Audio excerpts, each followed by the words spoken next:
Previously on Follow the Leader. Today, we're playing A Modern Prometheus by Mitchell Salmon, a hack of Mobile Frame Zero of Firebrands by Lumply Game. For those of you who are new to this game, here are the basics. A Modern Prometheus tells the story of a scientist and their creation, born of eldritch sciences and dark secrets. Together, you will tell the story of the scientist and their creation as the two of them grapple with despair, hope, and their own humanity. Calling back to times before, I have with me Puros, the Light of Humanity. Yes, he would name himself that. Just, I smile. There's some, like I mentioned, there's some preconceived things somewhat. That name is one of them, but when I saw that this was named A Modern Prometheus, I just had to smile. Fire is an important part of the theme here.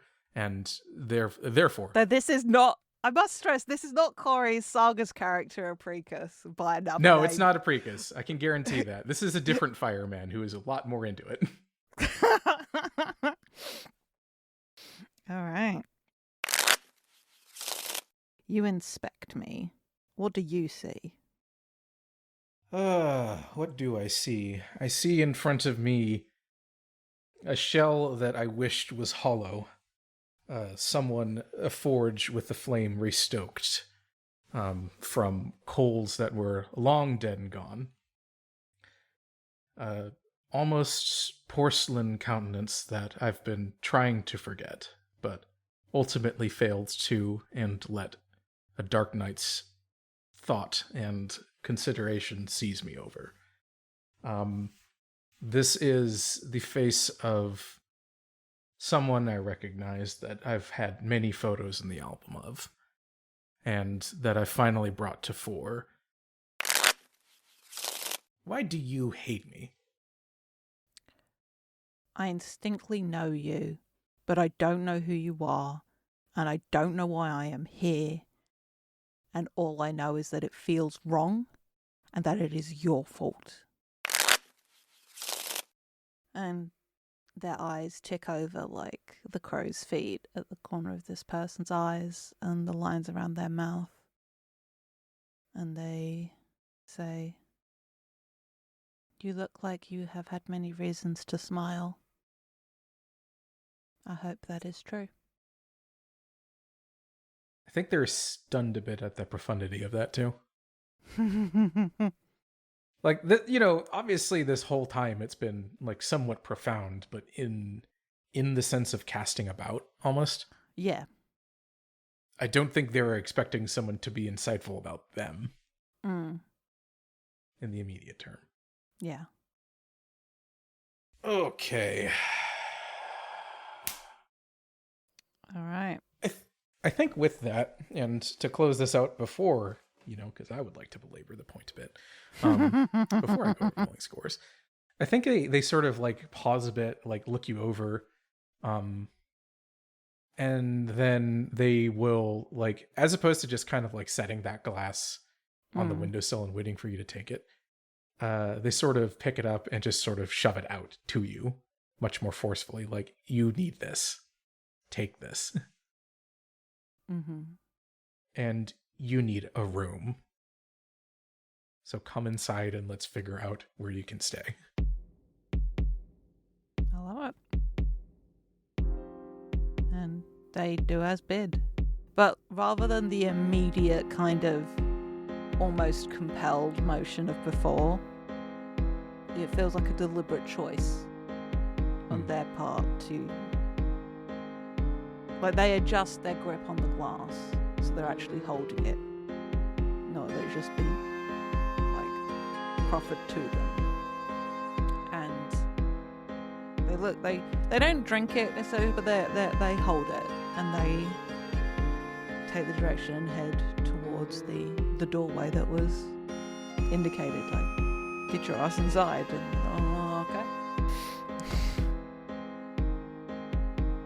Yeah. We'll say that's 3 human tokens and 1 monster token. Alright. We now return to your game, already in progress.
So I have to choose one of these stacks and roll a 4-sided die. If the result is below or equal to the number in the chosen stack, the creation takes a coin. Now, I don't know what the coins are going to mean. They'll probably come into play in the final confrontation, and I don't know if it's better to have more or less. We'll find out. But the part of me that desires to win, but also the treatment of the innocent or of the creation by the innocent feels like the human stack makes sense because it's been treated as such. So let's roll a d4 in our dice channel. That's a 3. Yeah, look at that. That's equal to or under. So I got I got a coin. Booyah. I'm gonna put a little mark there. Huzzah. 1 coin to the creation. All now right. I get to be hands off keyboard for a little bit. Ooh, what a fun one. All right. So, which of these games do I want to see you play? So, as I said, there's the Masquerade, front the Board of Ethics, receive a letter, and make a desperate inquiry. That doesn't feel right yet. Neither does stealing time. I'm trying to decide really between front the Board of Ethics, which is about like news of the experiment has gotten out, which is very fun. No, yeah, let's do that one. There's a reason it's the first one. Yeah, you know. Okay, so it's a little blurb. News of my experiments has reached the ears of the upper echelons of science in the city, and I was called to answer for my actions to the board of the university, those pompous fools who thought to limit my inquiry to their narrow understanding of truth. The scientist plays. The creation takes the role of the members of the board of ethics and any other non-player characters in the scene. Who are they? How are they disposed towards the scientists? So I think the way the board feels about Mr. Pyros, the light of humanity, who goes around calling himself Pyros, the light of humanity. I'm so glad that I have made this a name because I cringe every time I hear it. I think it's that mix of... The problem is he is as good as he says he is. Like, it's an infuriating name and an egotistical name for somebody to take for themselves. But if someone is that good, then you sort of like, I get the way that like people can get away with certain behaviors. It's very, very like House or very Sherlock Holmes.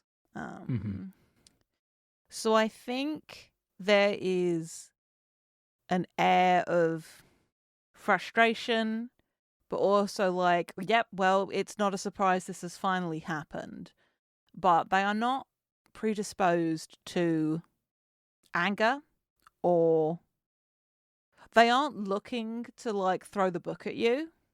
This is not like an immediately hostile room, but it is a suspicious one. And I think that air of people like, this guy, he's actually done it. He's been saying for...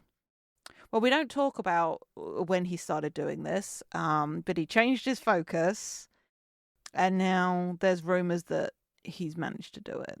We need to understand what it is. Because also, given what we established about the ability that the creation has, and what the goal of the experiment was, this has massive ramifications on a wider scale. So yeah. This strikes me as being of course it was this guy, but said 2 different ways. Yeah, very much this fucking guy and this fucking guy. I do think it's a closed meeting. There's no audience for you to play to.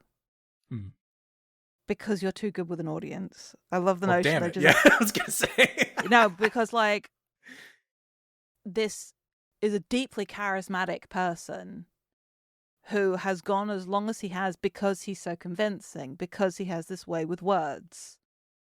And they don't want outside people being like, oh, come on, it's this guy. They don't want to overwhelm this fucking guy. So it is like, no, this is about your peers. And the Joe Public does not get to chip in on this. So these are people you know for sure on this board. Oh boy. So, got to pose at least 2 challenges to the scientist who must respond. And the game ends when the board has no more challenges they want to pose. If the scientist answers to the board's satisfaction, the board presents the scientist with a coin. So, I think it does start, because it was known like you were trying to create life, question mark? Because people have probably seen the little homunculus and stuff. People knew what you were working on. Yeah. Even if they don't know the motivations. So I think it does start with, please explain what you hope to achieve by your actions and how the benefits outweighed the risks. Okay.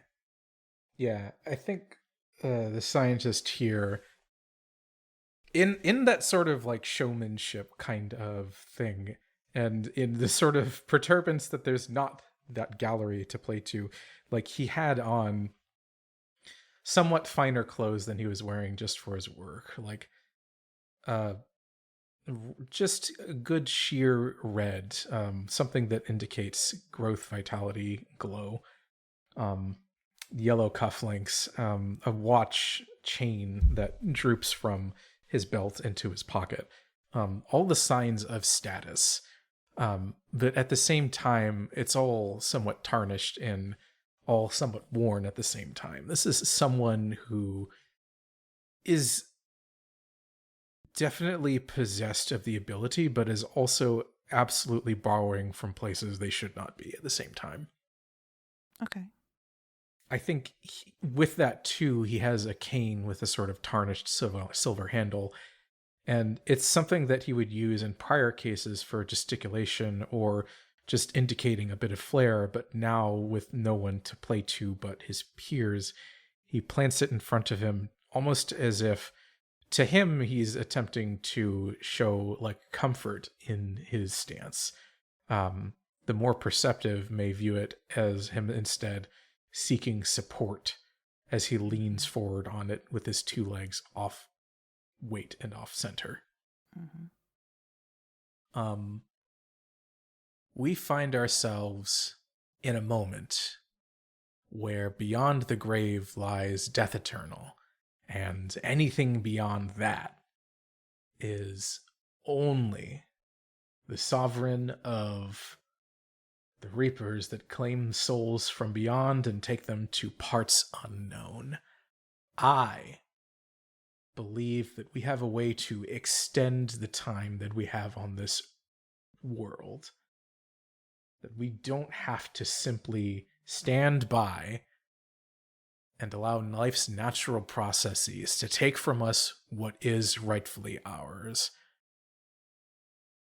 Our vitality, our life, the reason why we were granted to be here in the first place. And maybe I could have opened the gates onto something worse. Sure.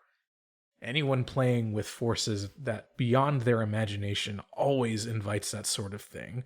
But dangerous inquiry requires dangerous action, requires catastrophic consequence. And I, in that inquiry, have not incurred the consequence that would be expected. I still stand before you well, on my own 2 feet, and with the forge of creation now opened up to me. And for me, this is just the start. And because I have proven the process and found that root of life and energy, others after me will also be able to do this. Imagine the lives of many great luminaries cut short if they had just had even 1 day, 1 week, 1 month more what great advances they would have been able to make. And now, not only may I be able to fish them back from the beyond, to invite them once more to sit among us as peers, I can give that to those who show as much promise as their forebears did. I think this causes like a flurry of no amongst the board. Just there's definitely maybe one of the younger members of the board who like looks genuinely like sort of energized by what you're saying, hopeful even. There's definitely somebody scowling in disapproval, and yeah, there's these whispers back and forth that you can't quite make out. I feel like in that you've kind of answered the explain how your actions served a nobler purpose as well. So a little extra credit. All right, buddy. Just a little extra credit. I think this is somebody that maybe you went to school with. This is somebody who knows you or used to know you. But Paris, this doesn't explain why you cut yourself off from us. Why you took yourself into such isolation away from those who want to help you. Why didn't you consult your mentors, your tutors? As noble as the goal, why were you so adamant on reaching it alone? As I ask you to justify why you alienated your colleagues and refused to consult your mentors and tutors. This grand institution, built upon the structures of those before, that is the normal method and an admirable method. Experimental work can often be founded on extensions of questions that were asked before, but if I were to have relied upon that old wisdom, I would never have thought to ask new questions and to explore circumstances that were easily those that would be viewed as asinine or even insane under common wisdom. I needed to ensure that I would not have the doubt of the old institution holding me back. When I looked into works that were discredited before, because their reason was not understood by what was established. Taking those pieces and harmonizing them into a new whole, which was previously thought impossible, with my own creation atop. I needed to disregard that systematic method and instead chase the trail where it led me, as it was. And I've recorded what I could of the rigorous process, but some of it will require reconstruction after the fact. Dear listeners, Cory once again just chasing down that extra credit, answering express your frustrations with the scientific community and explain how you see yourself in relation as well there. I'm just laying on the sauce. I love it. I love it. This is peak. Now, I'm going to do some dirty pool. Oh yeah, please. I think there is somebody on this board who knew you very well and didn't just know you. And in the vein of explain why you believed you exhausted all other options in pursuit of your goal and why this was the only course of action available to you. And I think the question is, why did you make them look like? And in a modern thing, it would be a bleep. I think in a gothic novel, it would be blanked out. And I think maybe for Pyros, he just hears like a ringing in his ears briefly. So like the people watching the movie or whatever don't hear the name that this person is saying. Because I, Jade, commit to the bit. Hell yeah. But yeah, I think they point blank, why do they look like that? Why do they look like them? Basically calling you out. and it's effective. Like, for a moment, the scientist is rocked onto their heels. They have to, like, lean forward consciously on that king once again. A couple of strong taps to remind themselves that they are in control and that this is just another question, another inquiry. But this is contrary to the others. They don't go simply above and beyond. I think much like what was of the creation before, when asked for, what life is desired, when asked why this and why only this course of action, the scientist gives just that short, simple answer. This was the form I knew best to imbue. Any other would not have worked. Bitch, take your fucking coin.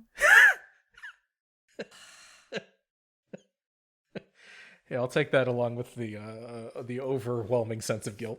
Yeah, good. for 500. I'm over here just like, but not in the scene. What a deeply, wonderfully romantic thing to say. You fucked up little dude. Yeah.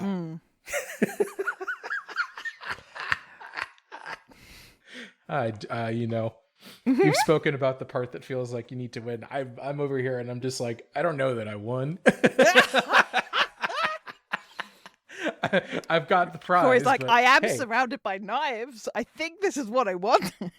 Yeah, this is what I wanted, I think. It's funny, and we'll, include this at will or at not.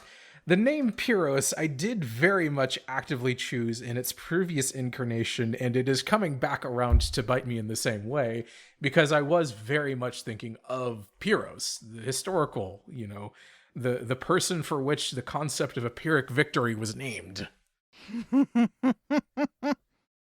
Even when I win, I'm not sure if I won. And I'm not sure if this is winning, to be clear. We'll see what those coins mean, but... goodness gracious. I did a bad job of taking notes, but I tried to get the vibes. No, I mean, that's fine. I recognize that I overflower. This is good. It is the verbosity is both excellent and very in keeping with the tone of the game. Brevity yet is the soul of wit, though. So. Nah, you're good. And damn, also, I've been witted. Look, you can't give me a chance to snipe from orbit. That is one of my favorite things to do at all times. It's part of why I admire it. It is a good talent. Why do you like playing role-play games, Jade? Well, you see, I like taking pot shots at my friend when they give me big old things to aim at. Because it's fun. Yeah. Look, I gotta do my best to give people knives. And who would I be if not for that? Also, I give as good as I get. Like, I make many knives to hand others. Oh yeah. Look, we like making knives here, and we like gifting them to friends. Call us Forged in Fire. Ooh, what game next? We don't have to keep picking them for each other. It was just funny that worked out for the beginning. But we can. Yeah, no, like, that's leading through. Like, This is the thing. I do kind of want to poke at one of my own, but now I'm trapped. You are not. I can choose. Well, no. I can choose. Don't even have to. Well, we're going back and forth. Yeah. But which one are you looking at that you maybe want to do for your next one? And I'll pick a creation one that we do first. He's between the letter and the masquerade in this case. Shocking. Bitches be loving masquerades and letters up in here. Oh, yeah. What I love about this is that until they come back together in the final confrontation, we don't see the scientist and the creation together again. Yep. And A very small part. Mm-hmm. Very fun. All right. And in fact, I'll call back to what the game says itself. The aim is to discover through play who is human and who is monstrous. So, true that. All right, let me roll down here. Oh no, there is. I think maybe each one has a mini game that involves the other. Yep. So, does it make sense to do that one first? Man, I'm just not sure. I'm just not sure. So potent, and yet that's the thing. You know what? Let's. Oh, sorry. Go ahead. Go on. What you got? No. Let's hear it. You had a reaction. I did. Think that's right. So somebody at that board of ethics was all just like, bitch, why do they look like so and so? Yeah. What if they're the confidant? And I play Stalk, the creator's confidant. Yeah. Okay. Yep. We'll go with it. Okay. Sounds beautiful.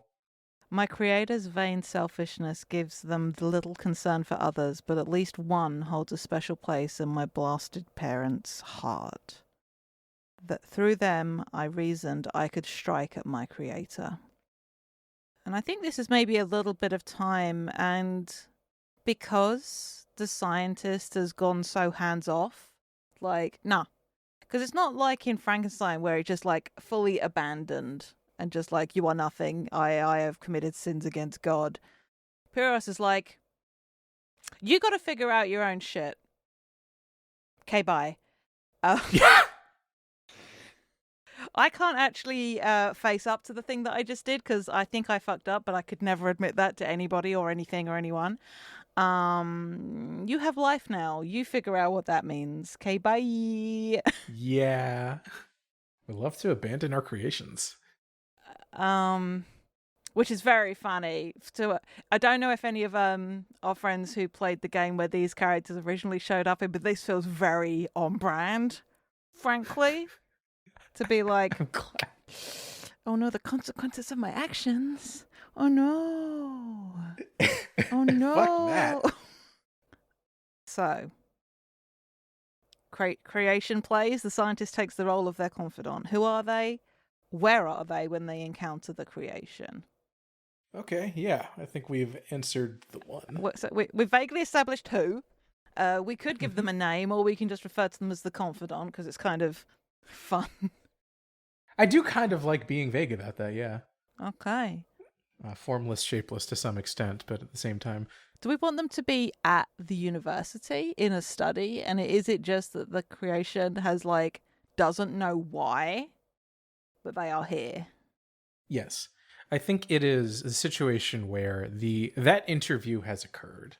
The Board of Ethics came out with whatever results it may be about this. I think Pyrrhus has not been disbarred. Yeah, surprisingly. Yeah, it's just like surprisingly to some, surprisingly to others, but for different reasons. He made a good case. While people aren't necessarily happy, the research speaks for itself a lot. So people are like, and maybe word reached. Maybe there was something in the paper about it, and this confidant's name was there, and it was like, I have known Pyrrhus, the light of humanity, for a very long time, and while this work is admittedly scary, it also speaks to great things, and I have every faith in him, and look forward to working with him in the future, kind of a vibe. Yeah, exactly. And the creation's seen this and has been like, huh. So he'll talk to other people about what he did then.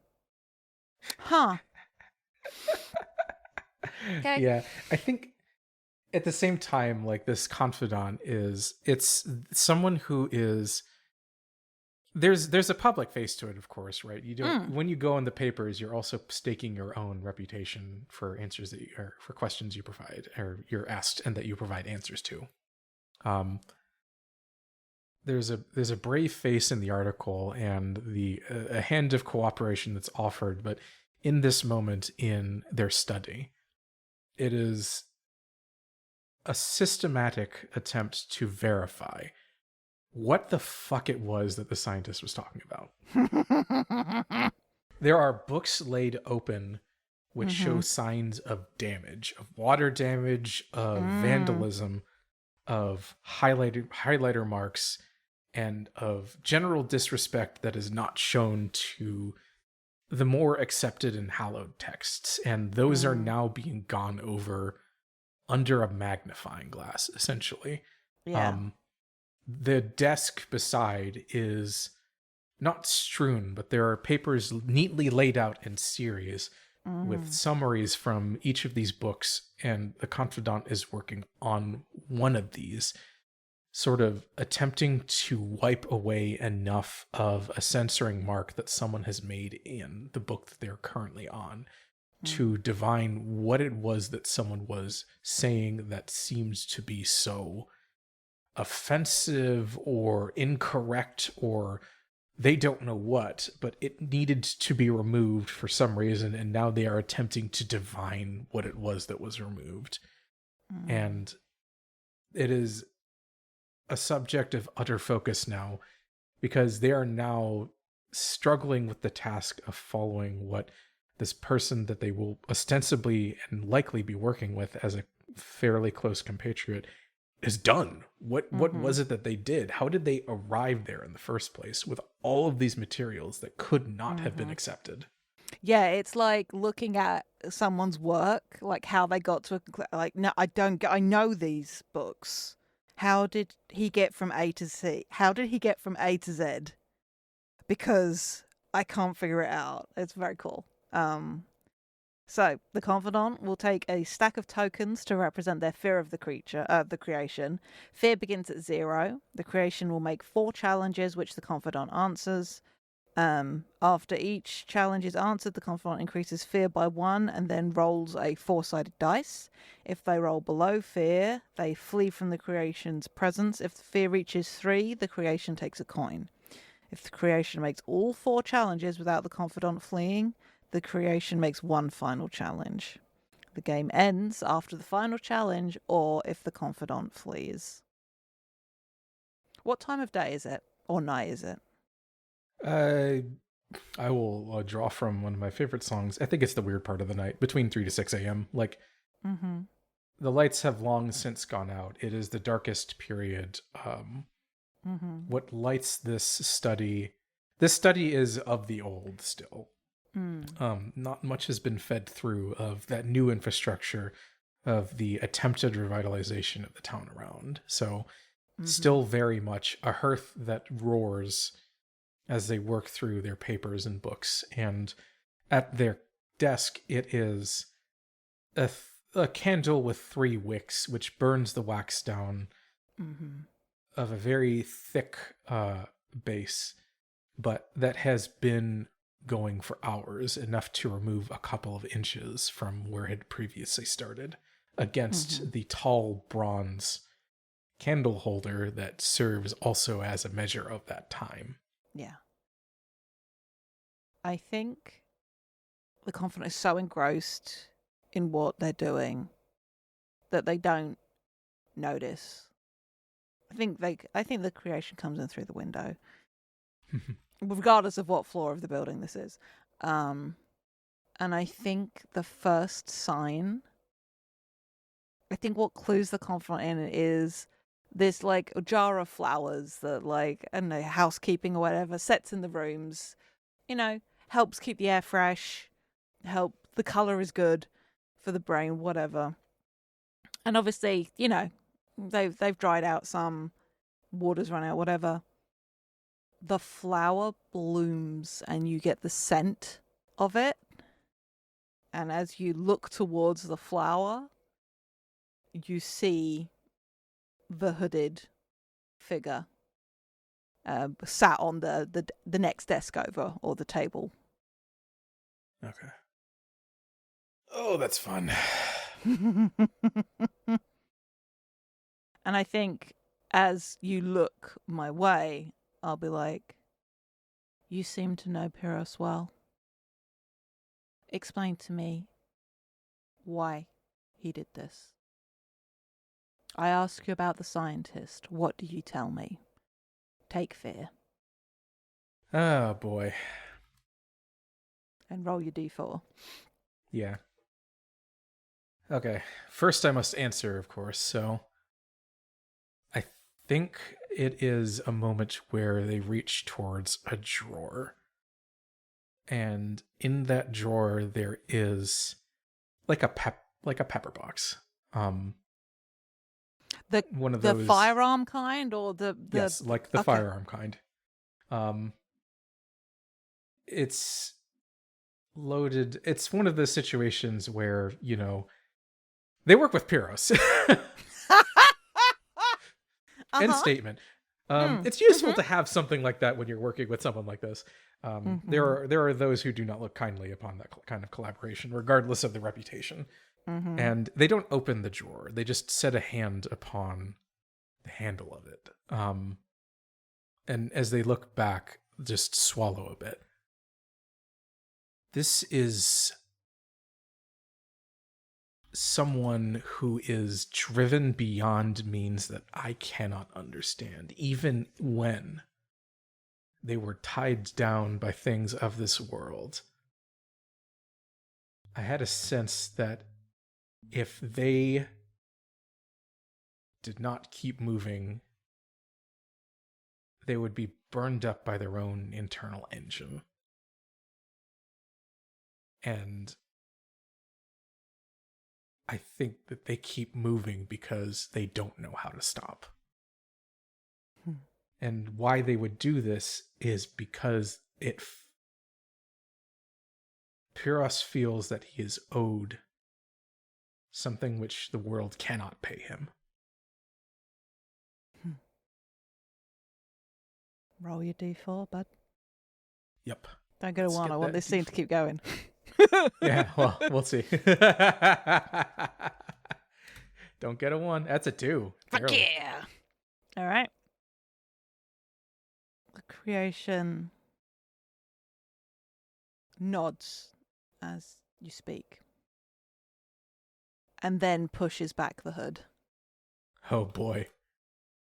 And it's one thing for the confidant to have maybe seen the mold and recognized it, or have heard, because they said with confidence, like, why did you make this creation look this way? It's one thing to know that. It's another thing to see it. But it's almost worse, because it's like, oh, this is the face of somebody I know, but there is something so unsettling about it. In the same way that Pyros reacted. Or in a similar vein, I suppose. You see a negative, or you even see a death mask. And there is enough of a separation from the evocation of what was living that it may be unsettling, but there is a guarantee that lies within that the thing that it is connected to does not exist anymore. Yeah, it's a distancing. And now it does, and it moves, and it is in front of you, and it should not be. Do you recoil? Yes, without question. And it's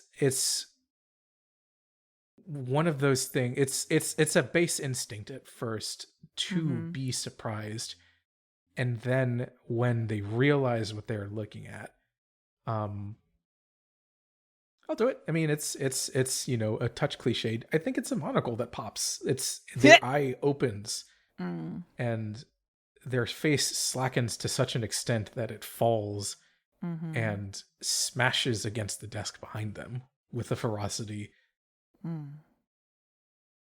before just tinkling against that a few times. They grip the handle of the drawer tighter behind them. As you take fear and roll again. Yep. Do they say a name? Yes. And it is, as before, covered by that roar of the fire. We're out here fucking Kill Bill Volume 1ing. Beautiful. We love tasteful ways to censor names. That's a 4, and I leveled up. Hey! All right. The scene continues. Okay. So I've done the top 2 challenges here. I think on hearing that name, the creation recognizes it. And it tugs on something within them. And their breath sort of catches and reaches forward because, like, feeling known, feeling seen, and not dismissed in the way that they had been. Because that name feels right. And if they have a name, why didn't Pyros use it? Because it's clearly the right name. And they reach out and try to take the confidant's hand. May I? I think you do, because they are cut between an inherent revulsion and an even darker curiosity of the academic. And I think upon the contact of skin to something, clay or wax or some other simulacrum, it is at once something that their arm jerks for a moment as if to pull back, but their fingers latch tight. Still got to take that fear, though. Yeah. Let's see. Roll a d4 against, got to beat 3 or 4. Let's see what happens. That's a It's a 4 again. Good Lord. Academic curiosity, y'all. It'll keep you. Yeah. Do not underestimate this one. I'm torn between 2 of these challenges. Yeah, I think while you're torn, it's the hand that they had on that drawer handle falls away also. And after they've resolved that they must hold on, even if it was instinctive, they will reach up with their other hand and take the one that is touching them in both of theirs, sort of studying it now as they pause for a bit, noting that the monocle that they had was broken, but they lean in instead up to the light of the candle as they study that hand for details that they recognized before. I want to tell you about my experience and the turmoil of my mind. Will you listen without judgment? And I don't want to expound on it too much, but I think the creation says I need you clearly know things and understand, know him and maybe know me. Can I please let me? And the second the confidant gives the second of acknowledgement, they begin, and it all comes out of them in a rush. I think they talk about waking up and feeling this body and how it yields in ways that it shouldn't, and it feels familiar and yet wrong, and how Pyros had looked at them and they knew him and could see that he knew them, but they didn't know why.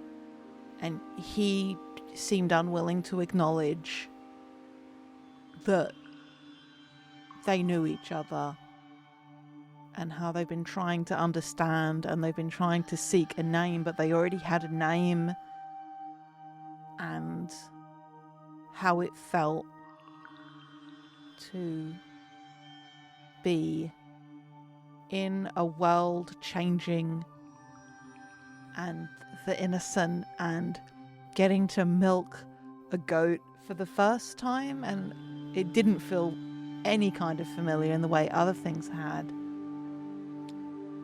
and letting the bees in the garden settle on them and how that felt right in and of itself and also didn't, and what it is like to feel life thrumming within them and see the impact that it has when they interact with things, but still feeling this ache inside them, and that being alive feels wrong, and that it hurts. And does being alive have to hurt? And why does it hurt? And can it stop? And there's just all sort of... And this is the most they have spoken, I think, since waking up in that forge, in that foundry. And sometimes their voice shifts into an accent that the Confidant knows upsettingly well. And sometimes it is more of a flat effect, and sometimes it sounds just like Pyros. And it's all very strange. I think they sort of absorb that. And after a while, the flood of words and information is, they sort of just passively register it. And at the same time, in contact with this hand, they feel a rush of something else, of an energy that invigorates them. And there is almost a growing and a pain. This is someone who is, they're not like storied and aged necessarily, but they're already starting to reach past a prime. And now they feel the broaching of that prime in reverse, of a regrowth of capability. And it is, at this point, it's not a revulsion that causes them to do this, but they will suddenly let go, and with both hands and with much more strength than they would have expected to have summoned, just reach forward and upon that firm plane of chest, shove back into a wall. So they're not shoving the creation away, they're more using them as a force to push themselves back. Yes. Gotcha. Well, there's the fear. I think as they stand, and for disclosure, of course, we've reached all 4 challenges. Let's roll that 4th. Yeah. Let's roll that D4 again. Let's see what happens here, because this will be interesting. Yeah. I already got my coin, so... That's a 1. So now the Confidant flees. Yeah, I think the floor just sort of drops out, because they're understanding now that it is not just happened. It's not something that has just happened to the creation. It is now something that is happening to them. They feel a force that they produced that was much stronger than they know they had done the day before and the day prior and the day prior and the week before and the month before. And that vigor reawakens a sense of fear that they thought they had laid dead in the course of their many studies. Very good. Almost with a lack of willing, but with that fear of instinct reawakened, it is that their legs carry them out before the brain can stop to logically respond. Very good. I love it. All right, scientist, where to next? I think it's time for a letter. Okay. I receive a letter. All right. You want to read the little And by the spiel up by, top? you did cross over the threshold of fear, I should mention out loud. The creation in that game only had to reach 3. If they had managed to get further with the Confidant here, they would have been able to issue one final challenge. And that would have been interesting. But no, that primal sense of fear went over. But because you reached 3, you get a coin. I did. I've got it. If it were real, I'd be attempting to flip it over my knuckles. Oh yeah. If I had that dexterity. I can't do that. Yeah, I wish. I've seen that before. It's so cool. Receive a letter. Let me get back to that page. A letter arrived at my lodgings, sealed and signed in a familiar hand, bearing tidings of the world beyond the city that is blissfully ignorant of the dark undertakings that have consumed my mind these past months. I play this one. The creation here will take the role of the correspondent. Who is this, and how long has it been since that last correspondence? I think this is a friend from maybe even prior to school, prior to mid school or whatever, who is married now. Look, for you, Cory, it's Momrath. It's Yeah. No, I you knew you done knew where I was going. I knew where you were going. Maybe it's a childhood friend, somebody you grew up with, who is an intellectual in her own right, but of a very different stripe. And like maybe had to go to the coast or something for her health or for her husband's health. But I feel like it's not a lack of affection that stops her from writing, but rather she gets distracted by other things. Oh yeah. So maybe it's been like, I feel like they have dropped off. Maybe you didn't reply to the last one either because you were deep in the weeds with this work. And that discouraged enough that you haven't heard since until this letter shows up. So it's definitely been, what, you think a year or so? A couple of years? I'd say that like a year or two. How deep have you been in the project hole, I guess? Oh, so very, very deep. I'd be fine with saying it's been a couple of years, like easily. All right.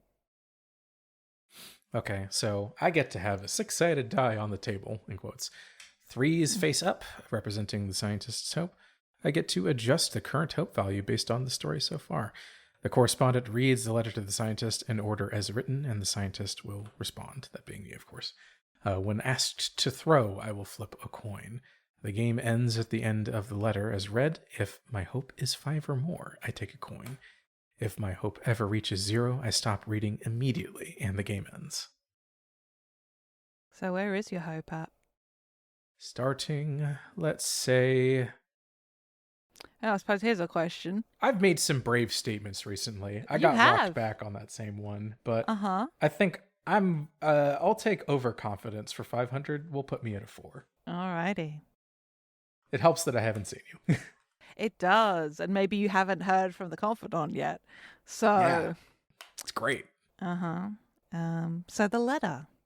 Salutations and greetings to you. Throw. On heads, my words fill you with joy. On tails, my greeting racks you with guilt and distress. What we saying? One heads is 1, tails is 2. Yep.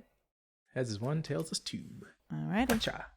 That's a 1. Up we go. That's heads. On heads, my words fill you with joy, increase hope. I tell you a story of your home, or friends you have not seen in years. Throw. Okay. We'll do that again and see where this ends. A 2, so down we go. On a Tales, the story is tragic news you had not heard. Maybe somebody has died. Makes sense that it'd be like someone you both knew and had affection for. Yeah, a couple of years out, I'm sure. Yeah. Like, the greeting itself is a joyous thing to me. It is genuinely nice to hear of this someone. And I realized too, and sort of check back with that prior letter as well, that had been something that had been sitting in my inbox for quite a while. I think I'm sitting in an office that I'd taken up once again after I'd kind of abandoned it for my work in the Forge. Cross-referencing between here and there, it starts, like, oh, this was happy news. This was a nice outing, and I'm reading this one now. And I'm genuinely glad to have the company back. But now that I've received this here and this news of someone passing, I think it even was someone that I had sent out that was not doing well prior. And you were a resource I knew they could rely upon. And even with that force of vitality, of wit and of cleverness, even that was not enough to bring them back from the brink upon which they were in terms of health. Yeah. All right. I write of the rumors that swirl around you, concerned for your well-being. Throw. Oh, boy. That's another 2. Downwards I go. On a Tales, the horrific truth of your present occurrences cuts into your soul. I think, to expand on it, it is like I saw in the papers, news has reached us. Is it true though what they're saying, that this creation, it looks like, and there's like an ink splotch that obscures the name on the paper. People are saying that something grief. People are saying, and I think maybe it goes up, people are saying it's your fault what happened and that this is your penance. I don't believe it for 1 second, but you know how people talk. And if you're going to hear a horrible thing, I want you to hear it from me. I beg you for some assurance of your safety and good health. Throw. Oh, man. Oh, where are you at, by the way? 3? 3. That's another Tales further down the hole. So down to 2 then. On a Tales, my request is impossible. I think it's like, please send me a letter telling me that you are well, that you are not burdened in the way that people speak of. And it's literally just like, please just tell me you're okay. And you're like, can't do that. Send me a sign. Yeah, I think it is, at first, it was just sort of tracing through. And then as he realizes the news that's coming and the statements that are said and that name on the paper that is invoked, and although obscured, he knows what it is. And he knows who is being talked about. He was formerly up at his desk and now has retired to a chair by the fire, a bottle opened by him as he is pouring through the page and alternating between sight of that and just full drafts from the bottle at portions that should not be drank normally. Yeah. All right. It's not great. No, not so much. I sign off with news that I am on my way to visit you. Throw. Ah, boy. And Tales once more. On Tales, I will arrive in many weeks, and you fear you may not be able to welcome me. Yeah, I think it's maybe that far away. Like, it is a significant journey. It is to the other coast, and that's part of why he had sent that friend of his out there, because it was so far from here as to be out of sight, out of mind. And with this, he just takes it and throws it to the fire. And much the same with the last however much of the bottle he has open with it, he chucks that in too. With the shattering of glass comes a great gout of flame that only accelerates the burning of that letter. And he doesn't even read the other one that was waiting for him for so long. Yeah. All right. To be continued.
Journey to distant realms, explore the furthest reaches of the universe, survive deadly dangers, experience matters of the heart, and more in a new actual play podcast.